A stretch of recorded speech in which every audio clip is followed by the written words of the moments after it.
પડતર પ્રશ્નો અને માંગણીઓના ઉકેલ માટે બોટાદ જિલ્લા કેમિસ્ટ એન્ડ ડ્રગિસ્ટ એસોસિએશનના 145 જેટલા મેડિકલ સ્ટોર્સ સજ્જડ બંધ રહ્યા।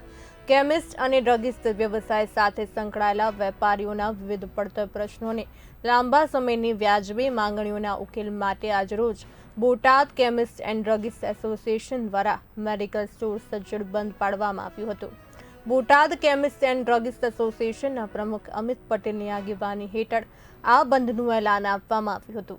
આ એલાનને બોટાદમાં પ્રચંડ પ્રતિસાદ મળ્યો હતો અને શહેરના 145 જેટલા મેડિકલ સ્ટોર્સના સંચાલકોએ પોતાના ધંધા રોજગાર સજ્જડ બંધ રાખીને આ લડતમાં સંપૂર્ણ સહકાર આપ્યો હતો। અમિત પટેલે જણાવ્યું હતું કે દવા બજાર સાથે સંકળાયેલા વેપારીઓ લાંબા સમયથી અનેક પડતર પ્રશ્નોનો સામનો કરી રહ્યા છે।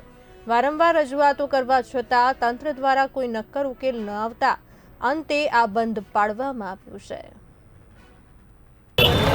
આજે અમારી એઆઈઓસીડી તરફથી જે ગાઈડલાઈન છે કે તમામ ભારત દેશના કેમિસ્ટો આજે બંધ પાડશે।